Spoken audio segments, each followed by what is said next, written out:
I just got done watching Bones and All, a romantic road trip movie that has a twist to it because the two main characters are cannibals, and love blossoms between a young woman on the margins of society and a disenfranchised drifter as they embark on a 3,000-mile odyssey through the backroads of America. However, despite their best efforts, all roads lead back to their terrifying past and a final stand that will determine whether their love can survive their differences. Now, this is a movie that I have been so excited for, mostly because Luca Guadagnino is one of my favorite directors working. He always comes out with movies that just feel so special, heartfelt, and put together in a unique package. And even when you watch movies like his, you might go as far to say, okay, this seems like a weird concept, or in general, maybe it's not even a weird concept. Maybe it's something that feels like it could work in a slower and more shortened runtime. And most of the time with his films, I have a little bit of an issue with the runtime. He seems to pad it on with a little bit too much, and maybe we'll talk about that a little bit in Bones and All. But this is a near perfect film that I could not get enough of. I loved being with these characters, and it's a movie that is beautifully blossomed in certain ways, even though it has the weird twist that it's about two cannibals falling in love. And chalk me in. I fell in love with this movie, and I fell in love with the characters, and I definitely can't wait to hear your guys' thoughts, specifically if you are horror fans, because I think if you're a horror fan, you are really going to dig this, because that's some of the best aspects of what Luca Guadagnino does in the horror genre, whether you look at Suspiria or this. He's able to play around with that genre and add different subtext and layers to it than many other horror films would even do today. And that's why I'm very excited to talk about Bones and All. I'm very excited to hear your guys' thoughts as well. So make sure to hit that like and subscribe button, as well as comment down below your thoughts. Just jumping into this film, I want to start with my pros, and one of the big things I want to talk about first is the cast here. Now, Taylor Russell plays the main character in here. Now, I've loved her.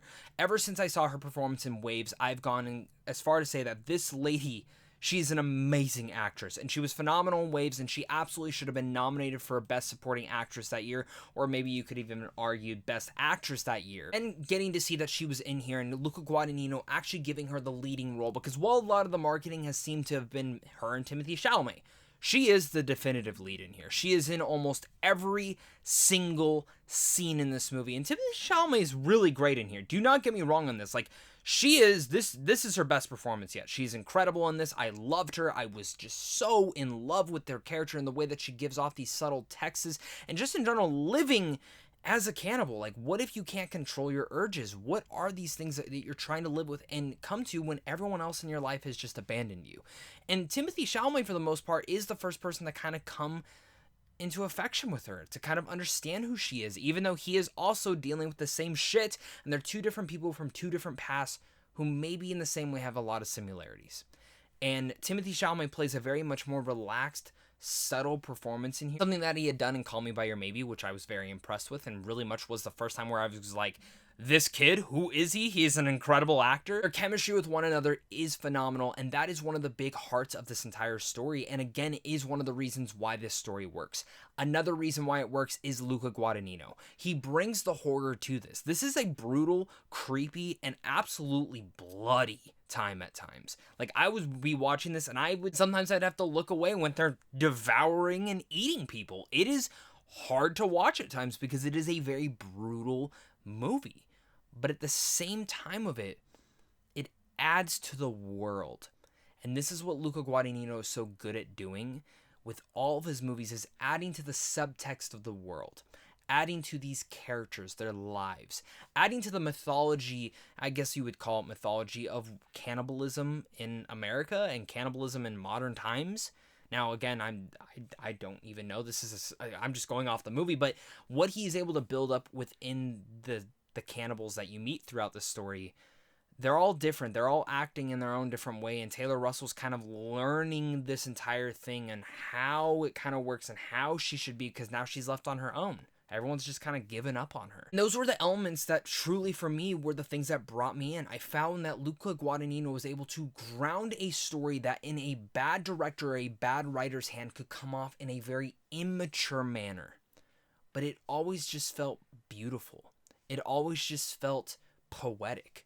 It always felt horrifying and creepy, and it never went away from those tones. It always was able to walk that fine line and bring the horror and beauty together in a story that really should not work, but it does. And you fall in love with these two main characters, and as well as interested in this world that Luca Guadagnino creates here.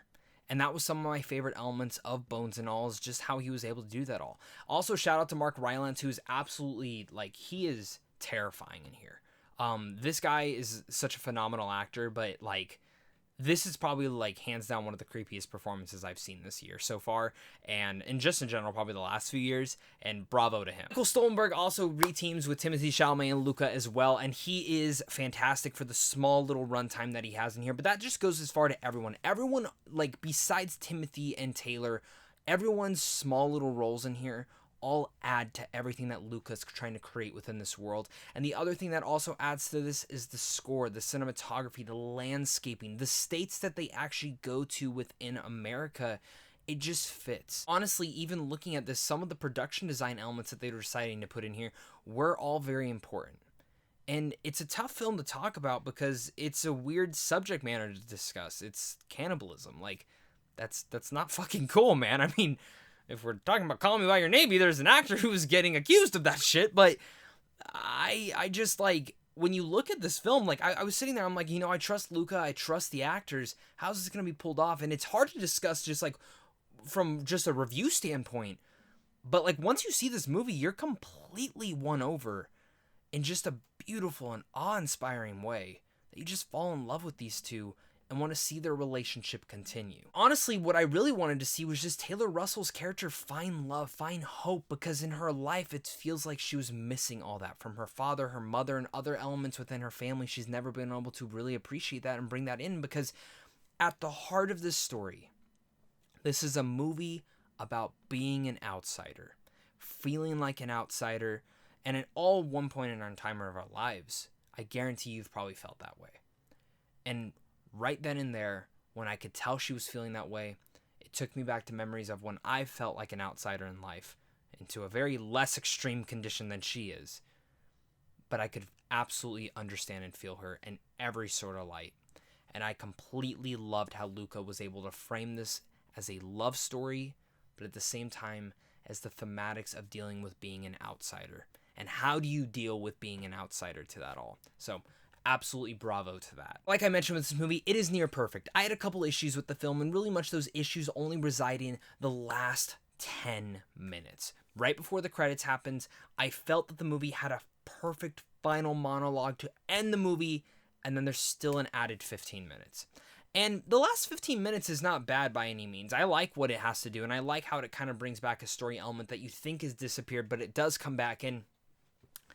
I just didn't think it was fully needed. I think this is, again, something that happens with a lot of Luca Guadagnino movies, is the movies always keep going. And I love living in this world with these characters, but this was a film that I did feel that last 10 minutes a little bit too much. But, like I mentioned, Bones and All is a near-perfect slice of life, no pun intended, romantic road trip film involving two cannibals.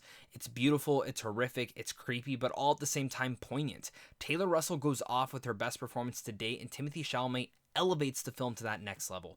I can't wait to hear your guys' thoughts on this one, because I think a lot of you guys are going to like it. So with all that said, I'm going to give Bones and All an A. Thank you so much again, guys, for watching this. You guys are really all the best. Make sure to hit that like and subscribe button, comment down below your thoughts, and of course, until next time, stay classy.